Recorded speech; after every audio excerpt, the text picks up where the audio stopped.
الله الرحمن الرحيم الحمد لله رب العالمين والصلاة والسلام على رسول الأمين وعلى آله وصحبه أجمعين أما بعد السلام عليكم ورحمة الله وبركاته.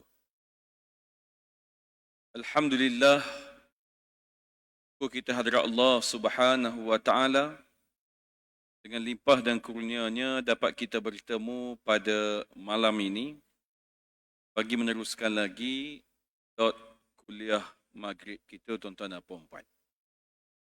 Maka pada malam ini, tuan-tuan dan puan-puan, kita akan sambung lagi pengajian kita, yang mana pada pertemuan yang lepas kita dah berbincang berkaitan dengan permasalahan waris-waris tidak berminat. Yang pertama, tidak menyelesaikan harta pusaka selesai. Yang kedua, lambat menyelesaikan harta pusaka selesai.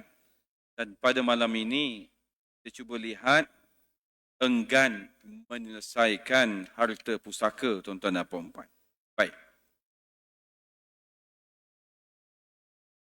Tuan-tuan dan puan-puan yang dirahmati Allah sekalian, lebih menduka citakan di peringkat yang ketiga ini, ada ahli waris yang mana enggan menyelesaikan harta pusaka dengan berbagai-bagai alasan. Maka permasalahan ini, tuan-tuan dan puan, kita dapat lihat di mana? Iaitu melalui aduan ataupun kita kata perkongsian daripada masyarakat sekeliling. Macam saya, daripada para jemaah, daripada klien dan sebagainya. Maka tuan-tuan dan puan juga barangkali daripada ahli keluarga terdekat ataupun daripada sahabat handai. Mereka nak selesaikan dengan segera, tetapi tidak kesampaian kerana tiada kerjasama daripada sebilangan waris yang tidak mahu harta pusaka itu diselesaikan. Maka selalunya, tuan-tuan dan puan, masalah yang sebegini disebabkan oleh perasaan tamak. Tamak bagaimana? Bukan tamak maksudnya mengambil hak dia. Itu bukan tamak, tuan-tuan dan puan. Tamak di sini adalah dia mahu menguasai sepenuhnya harta pusaka tadi tanpa berkongsi dengan orang lain. Sebab dia tak boleh terima. Dia tak boleh terima hakikat hukum bahawasanya harta tersebut mesti berkongsi. Berkongsi pun bukan suka sama suka. Hukum mengatakan berkongsi itu adalah kepada yang berhak. Tak boleh dia nak sorang, tapi dia nak sorang, tuan-tuan dan puan-puan. Maka, bila mana dia tak nak berkongsi dengan saudara maranya, maka dia ambil pendekatan, lantak kaulah, aku tak nak terlibat. Kita tengok apa jadi nanti. Last sekali, harta tersebut tidak diuruskan. Kalau ahli waris ada 5, yang nak urus 2, yang 3 lagi buat tak tahu. Kerana apa? Sebab memerlukan kepada kehadiran dia juga. Memerlukan kepada tanda tangan dia juga. Memerlukan kepada persetujuan dia juga. Memerlukan kepada apa? Macam-macam yang kita perlukan kepada dia. Kenapa? Sebab dia adalah pemilik. Bila pemilik, tuan-tuan dan puan-puan, maka kita sangat-sangat memerlukan kepada dia. Maka boleh jadi juga, tuan-tuan dan puan, disebabkan rasa tidak puas hati dengan sesuatu perkara lain. Contoh, berlakunya hibah kepada tanah tersebut. Aku tak tahu pun si mati buat hibah. Padahal si mati buat. Cuma si mati tak bagi tahu dia. Dan tidak menjadi kewajipan si mati bagi tahu dia.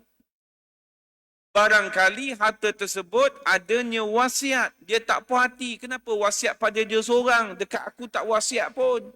Apa beza aku dengan dia? Aku sama-sama adik-beradik kan? Pula. Jadi tuan-tuan dan puan-puan, akibatnya pembahagian pusaka tidak dapat dibuat dan perkara negatif pun akan timbul. Yang pertama, makan harta tanpa hak atau secara salah. Bila mana keengganan menyelesaikan harta pusaka untuk terus memiliki sepenuhnya harta itu merupakan satu kesalahan yang amat besar di sisi hukum syarak. Ni bukan main-main, tuan-tuan dan puan.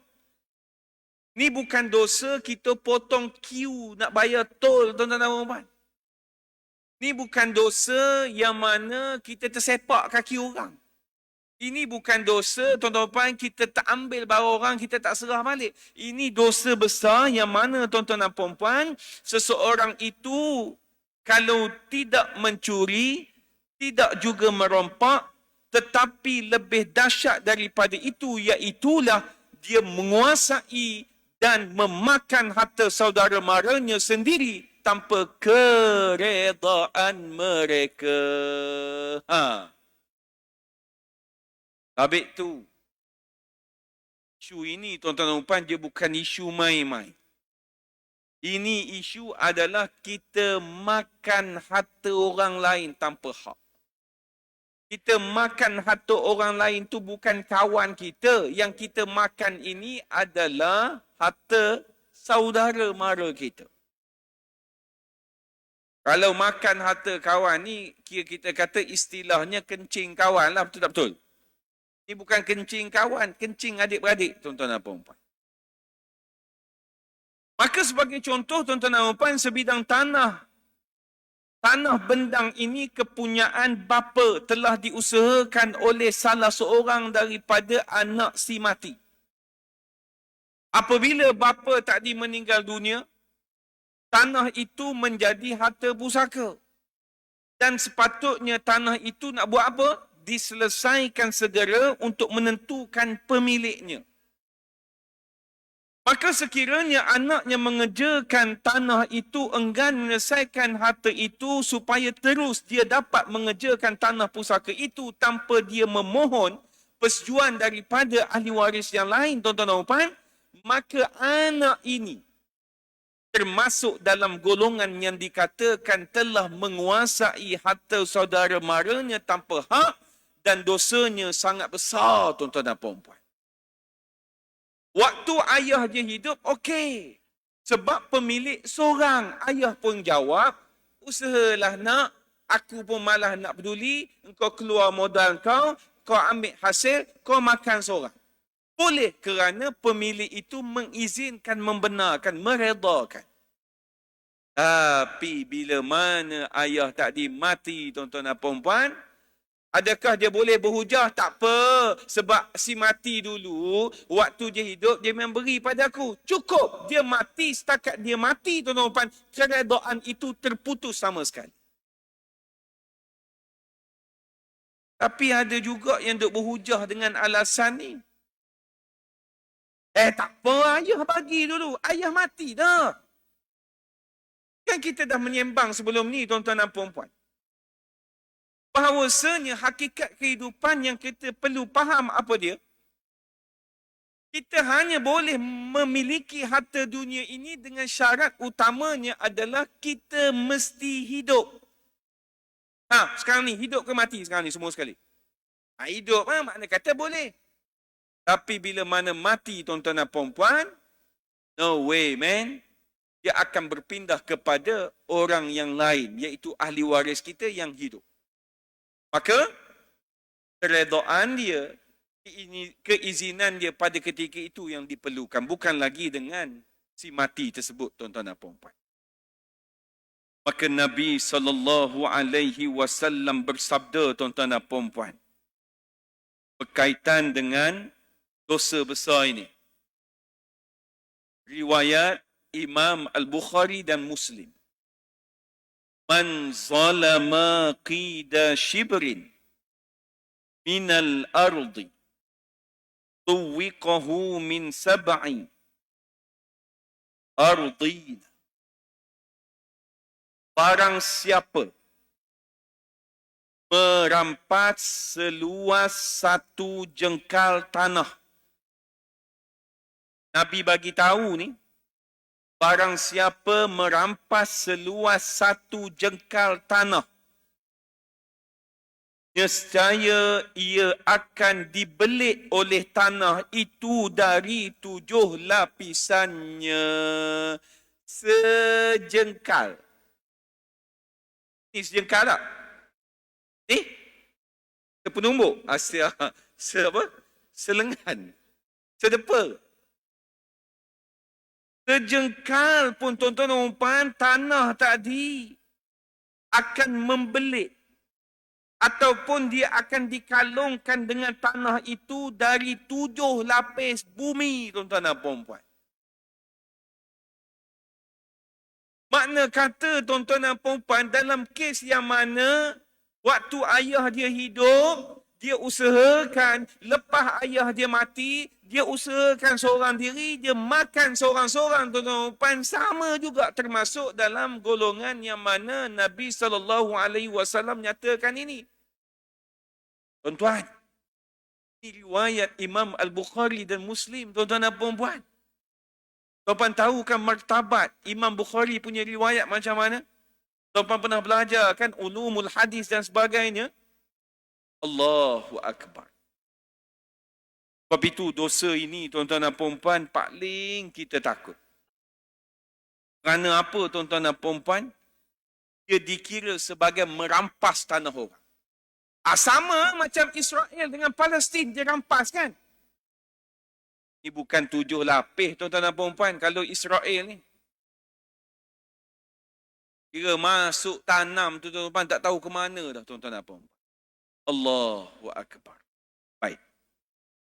Maka daripada hadis ini, tuan-tuan dan puan, bila mana kita dengar tentang hadis ini, yang dikatakan pada hari kiamat tadi ni, akan ada lagi, tuan-tuan dan puan, yang mana hadis lain yang menceritakan perkara yang sama, iaitu diriwayatkan daripada Abdullah bin Umar.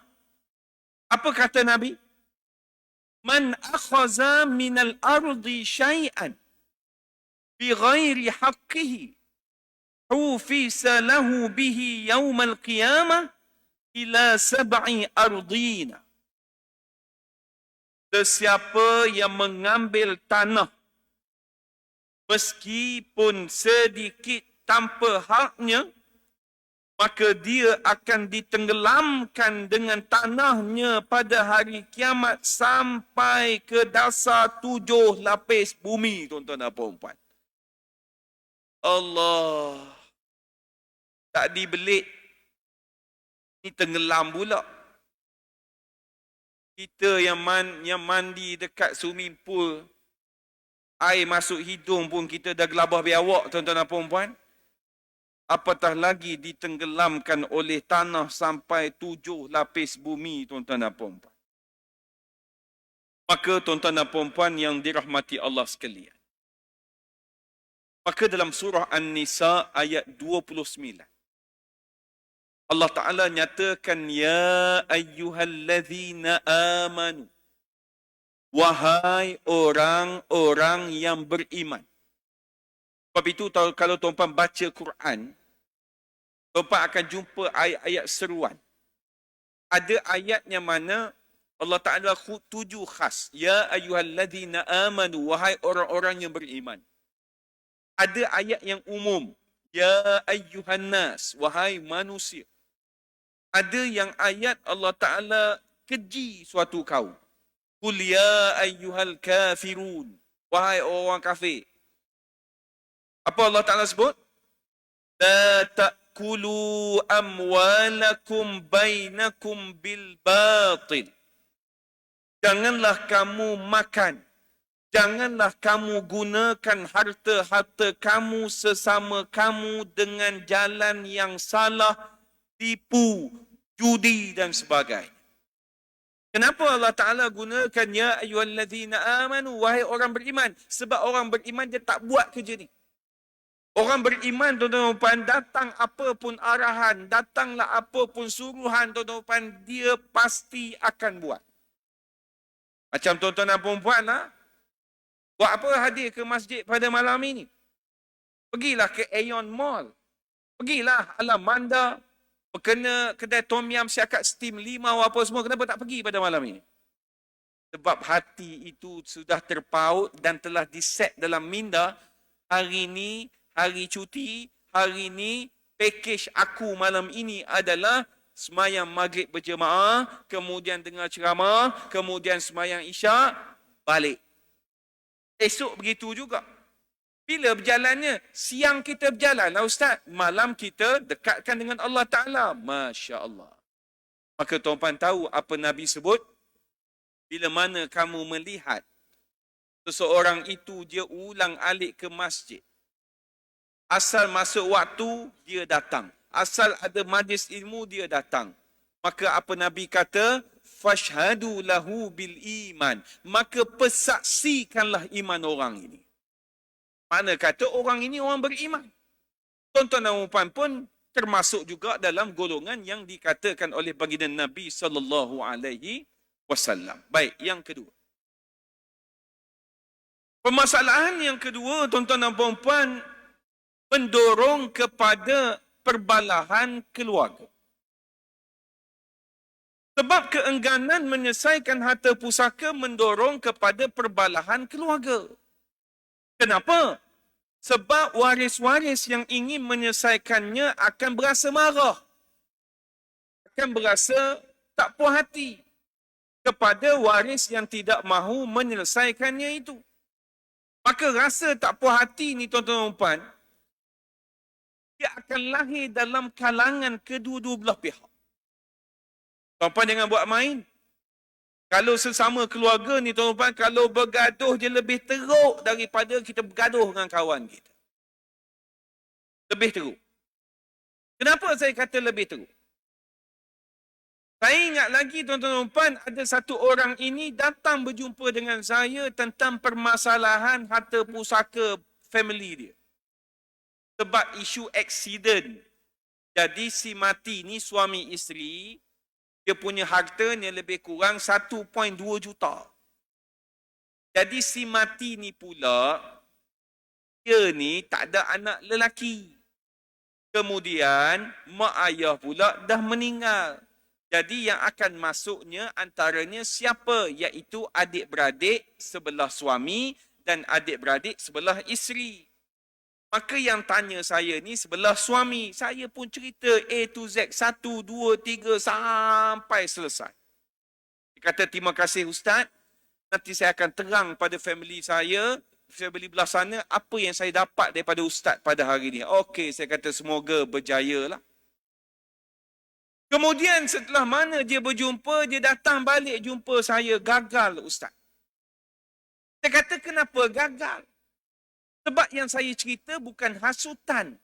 Yang saya cerita bukan kita nak belik dia, kita nak pusing dia, kita nak pedajal dia. Tak, saya cerita bab hukum. Kenapa gagal? Gagal ni Ustaz kerana saya cerita apa yang Ustaz cakap. Saya bagi tahu yang terang ni Ustaz yang duk mengajar di kawasan saya ni. Tuan-tuan tahu sebelah sana jawab apa? Ya, itu jawapan Ustaz engkau. Ustaz aku jawapan lain. Sudah. Oi letih.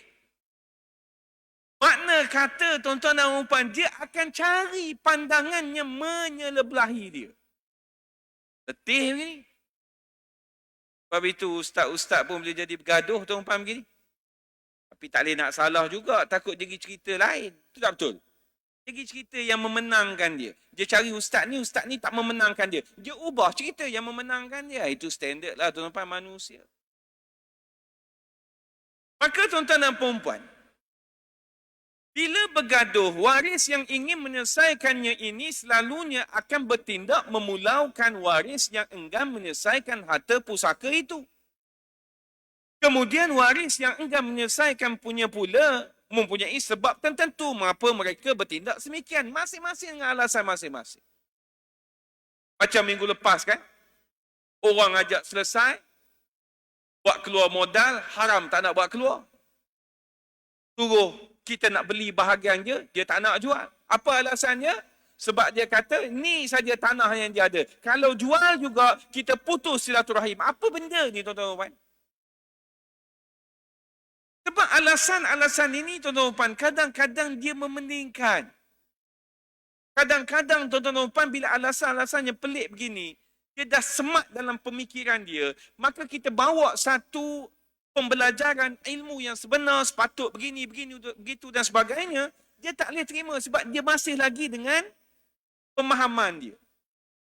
Sebab itu tuan-tuan dan puan-puan, kalau kita lihat yang terlibat dengan ajaran-ajaran sesat tuan-tuan dan puan-puan, selalunya orang yang kosong, nothing. Bila mana dia terima satu ajaran yang jalan cepat menuju ke syurga, dia cukup suka. Minta 15,000 pun dia bayar tuan-tuan dan puan-puan. Sebab jalan terlalu mudah. Saya ingat lagi tuan-tuan dan puan, satu ajaran yang pernah berlaku lah sebelum ini. Kita ni tuan-tuan dan puan-puan, Islam ke, bukan Islam ke, dia kata sama je. Tuan-puan tahu hujahan dia apa? Sebab kita ni masing-masing dengan ajaran masing-masing, ending semua nak masuk syurga. Dia guna alasan tu. Oi, nampak macam logik tak? Nampak macam logik tu tuan. Dan golongan-golongan yang hadir, sebab kita pernah jadi pendakwa dulu kan, hadir untuk menyertai itu bukan biasa-biasa. Kita pernah digemparkan dengan apa dulu? Rasul Melayu, Imam Mahdi. Tuan pernah jumpa Imam Mahdi di Malaysia? Saya pernah jumpa. Dia datang waktu itu di Jabatan Agama Islam Wilayah Persekutuan Kuala Lumpur. Nak berjumpa dengan mufti. Mufti tak ada. Maka timbalan mufti. Jadi kita pun dah set dah waktu tu dengan penguatkuasa apa semua dah rakam baik punya. Kita kata kepada dia, Imam Mahdi ini dia mampu untuk bercakap bahasa Arab. Apa bukti awak Imam Mahdi? Saya sekarang ini tengah mengikuti kelas bahasa Arab. Baru mengikuti. Maka kita tanya kepada dia, Imam Mahdi ini akan datang daripada sebelah timur. Tuan-tuan tahu apa jawapannya? Ya, saya datang daripada Kelantan, timur. Pantai timur. Gila begini. Maka terakhir itu sebelum kita nak tangkap tu tuan-tuan dan puan, kita kata apa tanda-tanda kebesaran awak sebagai Imam Mahdi? Maka dia kata setiap kali dia berjalan, awan akan mengiringi dia. Makna kata dia tak akan rasa panas. Maka kita tanya apa buktinya? Dia kata tengok di luar. Betul tuan-tuan, hari nak hujan. Maka matahari tak ada. Tamat masuk penjara, berapa bulan dah keluar dah. Tak tahu masih lagi Imam Mahdi ke tidak. Masya Allah. Takut kan? Sebab itu tuan-tuan dan puan-puan, dia kena mengaji. Dia kena belajar. Dia tak boleh tiba-tiba kita nak berhijrah, pakai niqab. Sabar dulu. Sabar dulu. Jangan kita ni tuan-tuan dan puan, baru nak berhijrah, solat sunat. Habis kalau solat sunat kita buat. Cukup seminggu, letih ustaz. Macam biasa sudahlah kot. Pula. Slow lah ambil masa. Macam Tuan Haji Puan Hajar lah. Yang boleh jadi lekat di masjid ni pun saya yakin dan percaya bermula pada zaman muda. Betul tak betul Tuan Haji Puan Hajar? Bukan pencen hari ni besok terus jadi jemaah sini. Tak. Ambil masa kan. Cuba tanya yang senior-senior ni. Daripada muda ni. Mula dulu datang dengan suajin. Tak boleh sampai ke pakai jubah dengan kain black card ni pun ambil masa juga. Betul tak betul? Ya, kita bermula dengan sikit demi sikit tuan-tuan dan puan-puan. Maka bila mana ada pihak yang memulaukan, ada pihak yang lagi satu dia ada dengan alasan dia tersendiri tuan-tuan dan puan, maka akibatnya wujud perbalahan antara adik-beradik, anak dengan bapa saudara, anak dengan ibu tiri, maka institusi keluarga akan rosak, hilang kasih sayang antara ahli keluarga dan tiada lagi kesatuan dan keharmonian. Dan yang paling teruk tuan-tuan dan puan adalah apa? Kalau ahli keluarga mati pun dia rela untuk tidak datang ziarah. Kan tak berlaku tuan-tuan dan puan. Tuan-tuan, kadang-kadang mari terfikir kan, kita ni ending bagaimana? Tuan-tuan jangan ingat, tuan-tuan gaji besar, harta banyak dan sebagainya. Tuan-tuan jangan ingat itu bukan ujian. Ada orang tuan-tuan dan puan pangkatnya cepat naik. Kita baru duduk di tahap yang nombor 2, dia sudah berada di tahap yang nombor 5. Kita baru nak bergaji 6,000, dia dah 12,000. Tapi ada kita jumpa, rupa-rupanya Allah Ta'ala buat begitu ada hikmahnya. Macam berlaku pada saudara saya, tuan-tuan dan puan, tinggi pangkatnya. Allah Ta'ala uji ayah dengan mak dia sakit. Kemudian adik-beradik pula tuan-tuan dan puan bergaduh siapa nak jaga. Dia pula kerja. Maka terpaksa pula bayar penjaga 1 hari 180. Cuba darab. 1 hari 180 darab dengan 22 hari lah sebagai contoh, Sabtu Ahad dia ada. 3,000 lebih. Gaji dia besar. Allah Ta'ala uji rupa-rupanya bila gaji besar, ke sini gaji kau, di ke sini ni. Allahu Akbar. Lepas tu kita ujian ni macam-macam kan. Sebab itu kena mohon dengan Allah Ta'ala. Ya Allah, jangan uji aku yang pelik-pelik, Ya Allah. Ya Allah, kau uji setakat kemampuan aku saja, Ya Allah. Kalau kau uji aku lebih, Ya Allah, teruk kita. Baik. Kemudian tuan-tuan dan puan-puan, yang ketiga adalah putus hubungan kekeluargaan. Bila mana tiada persefahaman dalam kalangan waris tentang urusan pembahagian harta pusaka, disertai pula dengan perangai enggan yang berada di kalangan ahli keluarga tadi, enggan untuk menyelesaikan, maka boleh menyebabkan putusnya hubungan kekeluargaan. Bila putus hubungan kekeluargaan ni, tuan-tuan dan puan, na'udzubillah min zalik, minta jauh dengan Allah Ta'ala. Sebab kalau berlaku putus silaturahim ini, tuan-tuan dan puan, maka binasalah keturunan kita tu tadi. Binasa, tuan-tuan dan puan, oi. Bukan biasa-biasa, binasa. Kenapa saya kata binasa, tuan-tuan dan puan? Kalau bercerai-berai pun binasa, apatah lagi kalaulah berebut harta pusaka. Maka yang kita bincang selama ini, tuan-tuan dan puan tahu tak apa jalan penyelesaiannya? Tuan-tuan tahu tak apa jalan keluarnya? Jawabnya adalah ilmu. Tu duduk dia. Cuma ilmu ni dia tak boleh dalam masa sehari. Dia mesti berterusan. Dia mesti ada tambahan. Macam kita dululah. Mula-mula baca Al-Fatihah macam mana? Siratal ladzina an'am. Dulu kan? Buat-buat lupa pula dah. Dulu. Datang ke masjid.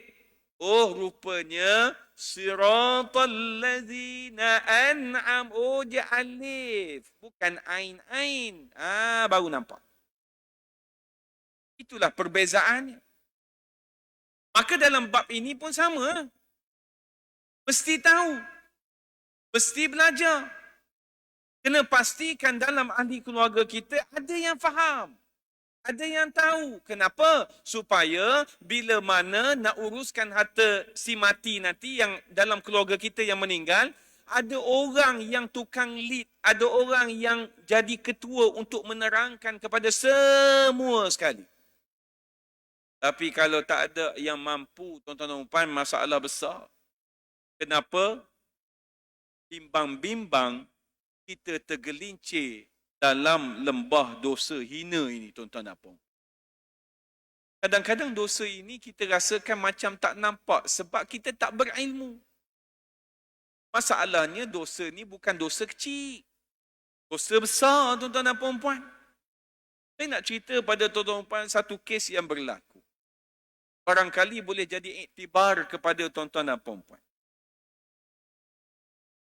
Si ibu ini umurnya sudah lanjut. Maka dia ada 6 orang anak dia. Maka dia kata kepada mereka ni, umur aku ni aku tak tahu panjang pendek. Tapi aku ni dah ulang alik dah. Bukan ulang alik ke masjid, ulang alik ke hospital. Jadi tanah yang aku ada ni, sekeping ni, korang macam mana? Aku nak serahlah pada korang ni. Maka yang 6 orang ini bincang punya bincang, mereka tak setuju untuk ambil. Dia tak nak tanah itu. Kenapa? Dia nak duit. Dia tak nak tanah. Maka si ibu dikata, kalau begitu kau carilah buyer. Sementara aku tengah ada kudrat lagi ni. Yalah nak cari buyer pun lambat juga kan. Maka berbincang 6 orang ini bersetuju untuk tukarkan kepada nama kakak yang sulung. Maka selesailah urusan tukar nama pada kakak. Nama dia seorang, kemudian nanti penjualan apa semua dibuatlah. Maka ditakdirkan Allah Ta'ala, ibu tadi meninggal dunia. Baik. Tidak lama lepas daripada itu, diuji lagi. Kakak tadi, tuan-tuan dan puan, stroke satu badan. Tak tahu, kena faham ke darah tinggi ke apa, tak tahu. Jadi bila stroke tadi, urusan penjualan tangguh. Maka bila mana tangguh, tuan-tuan dan puan, ditakdirkan Allah Ta'ala, kakak tadi meninggal dunia. Tanah tadi nama siapa? Nama kakak. Baik. Maka adik-beradik kakak yang 5 tadi pergi jumpa suami kakak. Abang tahu kan tanah ni mak dulu tukar pada nama kakak sebab nak jual. Jadi kami ni nak teruskanlah urusan jual beli tu. Maka suami kakak pun jawab, aku tak nak masuk campur hal ni. Oh, tiba-tiba tak nak masuk campur. Dia tak nak ambil tahu. Kemudian adik-beradik kakak yang 5 orang tadi pergi jumpalah anak arwah kakak. Maka anak arwah kakak pun jawab, tanah ni nama mak kami. Kenapa pakcik dengan makcik duk tanya pula? Ni nama mak kami ni. Sudah. Tanah tadi nama siapa? Nama kakak. Maka yang kelima-lima ini datang jumpa saya. Dia kata, apa nak buat? Saya kata, nak buat macam mana? Dah pergi jumpa belum pegawai pejabat tanah? Dia kata, dah pergi jumpa. Pegawai pejabat tanah kata, tak boleh buat apa dah. Kerana apa? Sebab ibu telah tukar, telah isi borang 14A tadi, pindah milik pada kakak. Selesai. Dia tak pindah milik pada 6 orang ini. Seorang ni saja.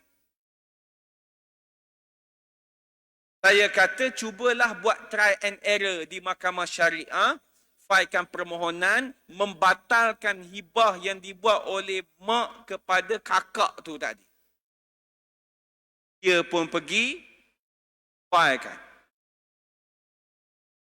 Bila mana di mahkamah, bicara, keterangan diambil, kemudian keterangan pihak defendant itu, iaitu suami kakak dan anak-anak kakak ni tadi, suami kakak masuk dalam kandang, apa dia beritahu pada mahkamah, saya tak tahu tentang benda ini, yang saya tahu adalah mak kepada isteri saya memang beri pada isteri saya. Cilaka betul tuan-tuan dan puan-puan, dia tipu.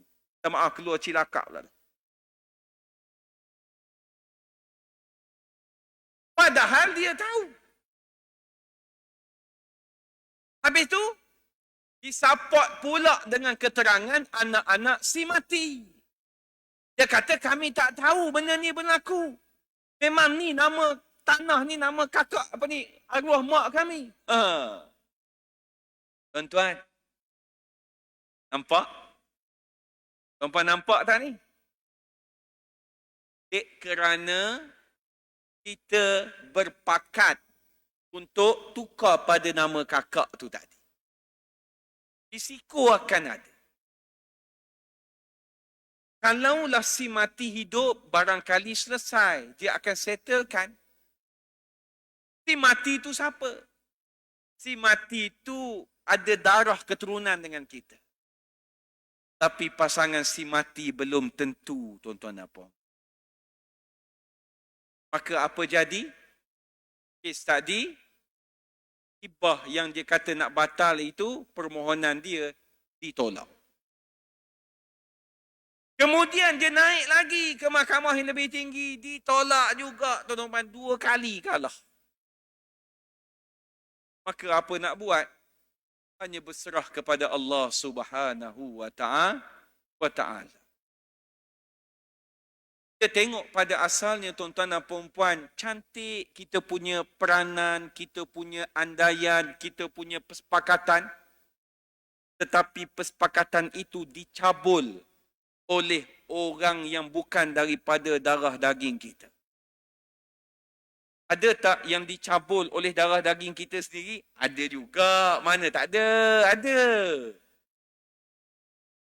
Kalau saya suruh angkat tangan dalam masjid ini, siapa dia yang ahli keluarga, dia makan harta haram ini? Saya rasa separuh pada jemaah ni angkat tangan, saya rasa. Malu-malu nak angkat je. Betul tak betul? Kerana apa, tuan-tuan dan puan-puan? Saya ni sering sekali terima WhatsApp. Ustaz, soalan saya sila jawab. Tapi jangan jawab ke WhatsApp, jawab jalan ceramah Ustaz. Dia nak rakaman ni, tuan-tuan dan puan-puan. Dia nak rakaman ni. Jangan buat main rakaman saya sekarang, tuan-tuan. Ramai dah orang ambil bola dalam TikTok ni. Tuan-tuan perasan, siapa ada TikTok tiba-tiba keluar gambar saya tu kan? Tuan-tuan jangan jumpa like. Jangan lupa share. Mana kata dah ada orang suka dah, dia suka cut 2 minit, 4 minit, dia suka cut. Tak ada apa, pulanglah kan. Royalty tu bagilah sikit lah. Takkan makan seorang. Jadi tuan-tuan dan puan-puan yang dirahmati Allah sekalian. Malam ini kita dah faham bila mana enggan menyelesaikan harta pusaka ini, dia merupakan satu penyakit. Maka penyakit ini ubatnya tidak ada lain, tidak ada bukan adalah ilmu pengetahuan. Maka ilmu ini tidak boleh diasingkan dalam diri kita. Tuan-puan jangan ingat, tuan-puan ini orang Islam, tuan-puan hanya memerlukan ilmu tentang fiqh, tauhid dan semata-mata. No. Tuan-puan sebagai orang Islam, tuan-puan kena cari seberapa banyak ilmu agama yang ada dalam agama kita. Untuk masa depan kita, dan supaya kita ini, tuan-tuan dan puan, lisan kita ini bercakap, beralas dan bersandarkan kepada ilmu Allah Subhanahu wa ta'ala. Mudah-mudahan tuan-tuan dan puan, apa yang disampaikan pada malam ini memberikan satu pengetahuan, pendedahan yang baik pada tuan-tuan dan puan. Terima kasih dari pihak saya atas komitmen tuan-tuan dan puan-puan pada malam ini. Saya ucap terima kasih banyak. Kita berjumpa lagi. Wabillahi taufiq wa hidayah. Assalamualaikum warahmatullahi wabarakatuh.